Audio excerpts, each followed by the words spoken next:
और अब मैच की बात करें, किस दिल से करें, क्या बात करें, बात करने को बचा ही क्या है। पाकिस्तान को शिकस्त का सामना करना पड़ा है, अफगानिस्तान को शानदार कामयाबी मिली है और अफगानिस्तान ने पाकिस्तान को वर्ल्ड कप के इंतहाई अहम मैच में शिकस्त दे दी है। पाकिस्तान की ख़राब फील्डिंग, ख़राब बैटिंग और फिर उसके बाद ख़राब बॉलिंग, तीनों ही शोबे में पाकिस्तान मुकम्मल नाकाम नज़र आया और यूं अब पाकिस्तान को मुसलसल तीसरी शिकस्त भी हुई है। भारत से पहले पाकिस्तान हारा, फिर ऑस्ट्रेलिया से हारा और अब अफगानिस्तान ने भी पाकिस्तान को शिकस्त दे दी है। तो कम से कम हम ये कह सकते हैं कि वर्ल्ड कप से पाकिस्तान का अब खात्मा हुआ ही चाहता है। ये सारे खिलाड़ी अलग अलग रख के इनकी प्रोफाइल्स देखें तो सब हीरोज हैं, सब के क्रेडिट्स हैं, लेकिन जब एज अ टीम खेल रहे हैं तो फिर एज अ टीम कहीं दूर, कहीं पीछे, कहीं खड़े नजर आ रहे हैं। ऐसे ही है और मुसलसल है। अच्छा भी इन्होंने अगर कहीं पर परफॉर्म किया बैटिंग में तो वहाँ बॉलिंग में प्रॉब्लम आ गई, फिर उसके बाद में फील्डिंग में तो क्या ही कारनामे है। ऐसा लगता है कि ये बॉल पकड़ने खड़े नहीं हुए, दूर खड़े होकर जैसे हमारे जैसे कोई शख्स मैच देख रहा हो। बात यह है कि टीम पाकिस्तान को शायद अफगानिस्तान की टीम से भी आज सीखना होगा कि जिस तरह से उन्होंने प्रेशर में बैटिंग की है और पाकिस्तान की अगर हम बैटिंग की बात करें तो पाकिस्तान की बैटिंग शुरू से ही ऐसा लगता है कि जैसे कि दबाव में खेल रहे हैं। 58 रन अब्दुल्ला शफीक तो बना रहे हैं लेकिन 75 बॉलों का सामना कर रहे हैं। बाबर आजम 74 रन तो बना रहे हैं लेकिन आप ये तो देखिए कि 92 बॉलों का वो सामना कर रहे हैं और फिर नीचे से आके इफ्तिखार अहमद ने या शादाब खान ने कुछ कोशिश तो की, लेकिन जाहिर है जब इतने ओपनर आपके इतनी बॉलें खेल के चले जाएंगे, इतने ओवर ज़ाया करके चले जाएंगे तो फिर प्रेशर तो नीचे वालों पर आके पड़ता है। 282 रन कोई बड़ा स्कोर नहीं था इस पिच के लिहाज से, पाकिस्तान को 300 प्लस करने चाहिए थे, लेकिन अगर पाकिस्तान ने 282 रन कर भी लिए थे तो ये कम से कम इम्तिहान था बॉलर्स को अपनी जिम्मेदारी दिखानी चाहिए थी, फील्डर्स को अच्छी फील्डिंग करनी चाहिए थी। कम से कम इस किस्म की हजीमत का तो सामना नहीं करना पड़ता ना टीम पाकिस्तान को। अफगानिस्तान जैसी टीम से आज पाकिस्तान को शिकस्त हुई है, ये वाकई एक बहुत बुरी कारकर्दगी थी पाकिस्तानी टीम की। पाकिस्तान को इस तरह से नहीं करना चाहिए था, इससे बेहतर क्रिकेट खेलनी चाहिए थी, अटैकिंग क्रिकेट खेलनी चाहिए थी। लेकिन मैं ये समझता हूँ किरण कि हमें जो दिफाई हिकमत अमली है ना, जो हम दिफाई हिकमत अमली इख्तियार करते हैं शुरू से ही लेके, वो हमें ले डूबी। इसी पर बात करते हैं। डायरेक्टर स्पोर्ट्स समा शाहिद खान आफरीदी साहब हमारे साथ मौजूद हैं। शाहिद भाई, बहुत शुक्रिया आपके वक्त के लिए। कहाँ गलतियां हुई हमसे? क्या टारगेट कम था या बॉलर्स ने अच्छी बॉलिंग नहीं की, फील्डर्स ने अच्छी फील्डिंग नहीं की, जो आज हम अफगानिस्तान से शिकस्त का सामना करके बैठे हुए हैं? देखें, हार की वजह बनती है ऑपोजिशन से। जब आप ज्यादा गलतियां करते हो तब आप हारते हो मैच। देखें, एक जो मेन इंपॉर्टेंट चीज है वो मेरे ख्याल में अफगानिस्तान को जितना क्रेडिट दिया जाए वो कम है।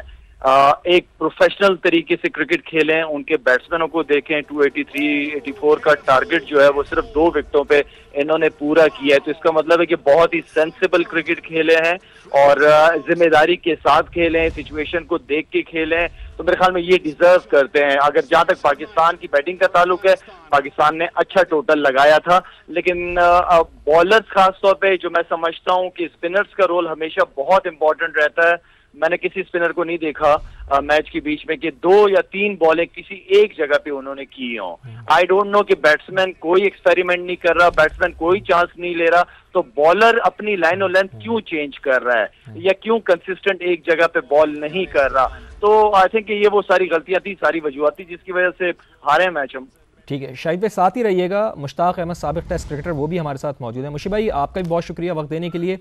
अगर हम अफगानिस्तान की बैटिंग की बात करें मुश्ताक भाई, तो ओपनर्स को अगर हम देखें तो बड़ी अटैकिंग क्रिकेट खेली, एग्रेसिव क्रिकेट उन्होंने खेली, लेकिन पाकिस्तान के ओपनर्स को हम देखते हैं तो बड़ी डिफेंसिव क्रिकेट खेलते हैं, स्टार्ट ही बड़ी दिफाई हिकमत अमली से इख्तियार करते हैं। तो क्या ये दिफाई हिकमत अमली हमारे लिए इस हार का सबब बनी और आप क्या समझते हैं कि कहाँ गलतियाँ हुई हैं हमसे? बिस्मिल्लाहिर्रहमानिर्रहीम। आई थिंक पहले तो क्रेडिट जाता है अफगानिस्तान को, जिस तरह का उन्होंने इम्प्रूव किया अपनी 50 ओवर की गेम को। उनको ये थ्योरी समझ आ गई है कि हम ये 20-20 नहीं 50 ओवर गेम खेल रहे हैं। और जो उन्होंने पार्टनरशिप बिल्टअप की है, जो 2 उनके प्लेयर थे, एक ने इब्राहिम ने आई थिंक 85 किया और दूसरे ने अपना 60-70 किया, उन्होंने एंड तक लेके जाने की कोशिश की क्योंकि वो चेज कर रहे थे। हमसे गलतियां क्यों हुई? हमने अपने बॉलर्स के ओवर बचा के रखे, जहाँ पे हमें अटैक करना चाहिए था विकेटें लेने के लिए, वहां पे हमने वेट किया कि हम लंबा जाते हैं और लंबा जाने की वजह से ये सारी प्रॉब्लम क्रिएट हुई आई बिलीव। और ये क्रेडिट बिल्कुल इसको अफगानिस्तान को जाता है। उन्होंने रनिंग बिटवीन द विकेट बहुत अच्छी की, हमने अटैक नहीं किया फील्डरों के साथ, हमने 5, 6, 7 फील्डर सर्कल में रख के इनको मारने, इनको देना चाहिए था, मौका देना चाहिए कि मारे। और अब फिर दूसरा सबसे ऊपर के मिडिल में हमारा वही प्रॉब्लम कि हमारे जो स्पिनर्स थे वो विकेट नहीं ले सके, जिसकी वजह से मसला हुआ। अच्छा शाहिद भाई, इस कॉम्बिनेशन को हमें टीम में जो चल रहा है आगे वाले मैचेस के लिए बरकरार रखना चाहिए, और कोचिंग स्टाफ का कितना आप ये समझते हैं कि उनका रवैया कैसा रहा है, उनका किरदार कैसा रहा है? देखें, कोचेस का जो इस वक्त जो हालात है वो ये होने चाहिए कि आप क्योंकि अभी वर्ल्ड कप खत्म नहीं हुआ और ऑल द वे हमारी कोशिश है कि हम पाकिस्तान टीम को सपोर्ट करें, लेकिन आई थिंक कभी कभार टीवी चैनल्स पे या मीडिया में आके प्लेयर्स को सेव करने की भी हम कोशिश करते हैं, गलतियों को भी ज्यादा से ज्यादा छुपाने की कोशिश करते हैं ताकि कोई हमारी तरफ से प्लेयर्स को कोई गलत मैसेज ना चला जाए और वो वहां जाके वर्ल्ड कप अच्छा खेले। इस वक्त मैनेजमेंट का रोल सबसे ज्यादा इंपॉर्टेंट है, अपने प्लेयर्स को बैक करते रहें और कॉम्बिनेशन को कोशिश करें कि बेहतर तरीके से, इसलिए कि अब हमारे पास मेरा नहीं ख्याल कि गलती की कोई गुंजाइश आगे हो पाएगी हमारे पास, तो गलतियां कम करें। जिस कॉम्बिनेशन हमारे पास जो प्लेयर बैठे हुए भी हैं इनमें और जो खेल रहे हैं या जो बेंच पे बैठे 19-20 है, कोई बहुत बड़े फर्क वाले प्लेयर नहीं बैठे हुए वो, लेकिन ये है कि यही प्लेयर काफी अच्छे से पाकिस्तान टीम के साथ टूर्स के ऊपर हैं, खेल रहे हैं, कंटिन्यू क्रिकेट खेल रहे हैं और पूरा कॉन्फिडेंस दिया जा रहा है कप्तान को, सारे प्लेयरों को। लेकिन इस तरह की रिजल्ट की उम्मीद ना मुझे है ना मुशी भाई को इस तरह की रिजल्ट की उम्मीद थी या इससे पहले के मैचों में थी। हम चाहते हैं कि फाइट करे, पाकिस्तान फाइट करते हुए नजर आए। जो इम्पोर्टेंट रोल है रेगुलर स्पिनर्स के साथ जा रहे हैं, रेगुलर बैट्समैनों के साथ जा रहे हैं, 6 और 5 की कॉम्बिनेशन से जा रहे हो, तो बॉलर जो वो जिम्मेदारी है वो जिम्मेदारी नजर नहीं आई। जिस तरह मैंने आपसे पहले कहा, अगर स्पिनर का रोल है तो मैंने पूरे मैच में नहीं देखा कि 2-3 बॉलें किसी एक जगह उन्होंने की हो, वो डिफरेंट एरियाज में बॉल किए जा रहे हैं। जबकि बैट्समैन आप पे चांस नहीं ले रहा तो एटलीस्ट ज्यादा से ज्यादा बॉलें अच्छी जगह पे करने दो, करो अच्छी जगह पे, बैट्समैन को चांस लेने दो आप। सही है। और मुशी भाई, आप जो हम क्लेम ये करते हैं कि दुनिया का बेहतरीन बॉलिंग अटैक हमारे पास है, लेकिन आज तो उसकी कलई खुलकर रख गई है कि सिर्फ 2 खिलाड़ियों को ही हम आउट कर पाए, खिलाड़ियों को आउट भी नहीं कर पाए हम। तो इसके साथ साथ आप ये भी बताइएगा कि एक तो बॉलिंग हमारी कहाँ पे गलती हुई, जिस तरह शाहिद खान आफरीदी साहब कह रहे हैं कि स्पिनर्स का किरदार बड़ा अहम था, लेकिन स्पिनर्स ने बेहतर बॉलिंग नहीं की है, लाइन और लेंथ उनकी अच्छी नहीं थी। इसी तरह फील्डर्स की भी बड़ी खराब कारकर्दगी हमने देखी। तो कोचेज वहां पर बैठकर क्या कर रहे हैं? पिछले मैच में हमने देखा था कि एक कैच ड्रॉप हुआ और वार्नर जो है वो 150 प्लस स्कोर कर गया। जी बिल्कुल, आप ठीक कह रहे हैं। इसमें जैसे शाहिद ने कहा कि हमें अभी तो बैक करना है इनको, मगर ये जो गलतियां हैं ना, ये गलतियां बड़ी ऑब्वियस गलतियां हैं ये, क्योंकि हम लंबा लेके जाने चाहते हैं मैच को।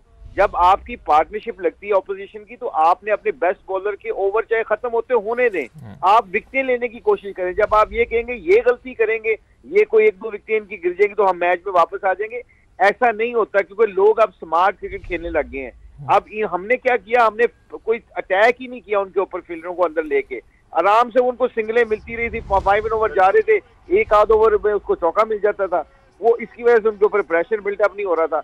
हालांकि मैं उस वक्त यही मेरा दिल कह रहा था कि काश ये सारे ना 5-6 फील्डर सर्कल में लेके आए और ये 5 ओवर पहले मैच खत्म हो जाता, कोई बुरी बात नहीं थी। अगर आप विकेटें लेने के लिए नहीं जाते और ये चाहते हैं कि ऑपोजिशन गलती करे, तो हम आई थिंक यहाँ से हम नेगेटिव माइंड के साथ बॉलिंग करते हैं और फील्डिंग करने, और हमारी जो स्ट्रेटजी है वो यही है कि ऑपोजिशन गलत करे। नहीं, ऐसा नहीं होता। तो आई थिंक हमारे स्पिनर ने, शायद ने बड़ा अच्छा डिस्क्राइब किया है, एक जगह पे बॉल नहीं की उन्होंने। अगर एक जगह पे बॉल करते तो इनके ऊपर प्रेशर और बिल्टअप होता, तो विकेट मिलने के भी हमें चांसेस थे।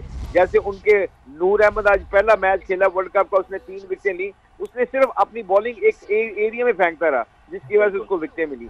हम 4 बॉलें अच्छे करके फिर 1-2 पे चौका खा लेते थे या डबल खा लेते थे, जिसकी वजह से उनके ऊपर प्रेशर बिल्टअप ही नहीं हुआ। तो आई थिंक ये हमारी बॉलिंग में, हमारे स्पिनर्स ने स्पेशली इतनी अच्छी बॉलिंग नहीं की। हमारे ये लम्हा फिक्र है, क्योंकि हमारे काफी देर से हम अपने पैनल, सारे जितने भी पैनल्स हैं, शायद यूसुफ, हम जितने भी क्रिकेटर्स हैं, वो यही कह रहे हैं कि यहाँ पे हम लैग कर रहे हैं क्रिकेट को, यहाँ पे मिडिल में हमें विकेटें भी नहीं मिल रही और रन भी लीक कर रहे हैं।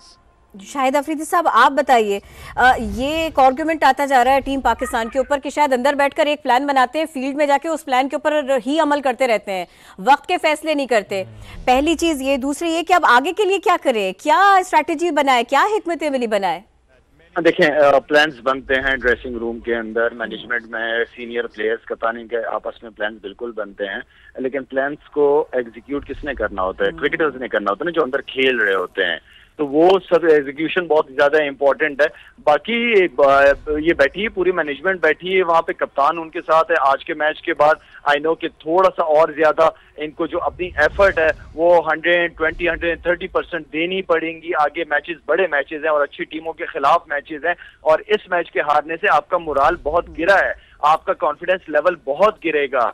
तो आपको, मेरा मतलब है कि यार हार जीत होती है, कोई इशू नहीं, हम भी खेलते थे, हार जीत होती थी, लेकिन एटलीस्ट फाइट नजर आया मुझे और आपको, फाइट नजर आया कि यार नहीं, टीम ने लड़ा है, टीम ने अपनी एफर्ट पूरी की है, हार गए कोई बात नहीं, लेकिन वो एफर्ट जो है वो नजर आनी चाहिए प्लेयर्स के दिलो दिमाग में। जब मैच खत्म हो ये ना हो कि मैं बेहतर कर सकता था, ये अल्फाज नहीं होना चाहिए उसके जहन में। ठीक। और मुशी भाई, आप ये समझते हैं कि शादाब खान ने आज एक मैच में वो गो के उनको ड्रॉप किया गया था, वो नहीं थे, लेकिन आज वो आए हैं, उनकी कारकर्दगी से मुतमईन है? जिस तरह से उन्होंने बॉलिंग आज करवाई है, वो कुछ बेहतर बॉलिंग कर सकते थे आज? देखिए ग्लिम्स में वो बॉलिंग अच्छी करते हैं, वो अच्छे बॉल कर रहे हैं, अच्छे ओवर्स नहीं कर रहे, और विकेटें हमेशा अच्छे ओवर से मिलती हैं, अच्छी गेंदों से नहीं मिलती। तो आई थिंक यहाँ पे बिगेस्ट प्रॉब्लम हो रहा है। उसामा मीर भी देखें, 2 बॉल अच्छा भला बाउंस होता है, स्पिन होता है, तो अगले 2 बॉल जो होते हैं वो गंदे बॉल हो जाते हैं, इसकी वजह से उनके ऊपर प्रेशर बिल्डअप नहीं हो रहा। तो शादाब और उसामा मीर की कंसिस्टेंसी ना होने की वजह से वो मिडिल में हमें विकेट भी नहीं मिल रही और बैट्समैनों के ऊपर प्रेशर भी ज्यादा। और जैसे शाहिद ने कहा कि देखें, जब आप लड़के हारते हैं ना तो किसी को भी कुछ तकलीफ नहीं होती। हमारी फील्डिंग स्टैंडर्ड्स इतने अच्छे नहीं थे आज, बाद में जाके हमने कोशिश की है, जब हमें पता चला गेम आपके हाथ से निकल रही है। मुझे लगता था कि शहीद और हारिस रऊफ को जब हमारे इनको कोई रह गए थे 80 के 90 स्कोर रह गए थे, तब आके इनको पूरे के पूरे ओवर खिला के इनको कहते हैं कि या तो विकेट ले लो और या फिर हमें मैच 5 ओवर पहले आते हैं, वी डोंट माइंड दैट। ये एटीट्यूड के साथ जाते तो शायद आप कोई कहीं ना कहीं कोई आपका वो विकेट लेने का चांस बन जाता। ठीक है, बहुत बहुत शुक्रिया। साबिक टेस्ट क्रिकेटर मुश्ताक अहमद साहब हमारे साथ मौजूद थे, और डायरेक्टर स्पोर्ट्स समा साबिक टेस्ट क्रिकेटर शाहिद खान आफरीदी, आपका भी बहुत बहुत शुक्रिया।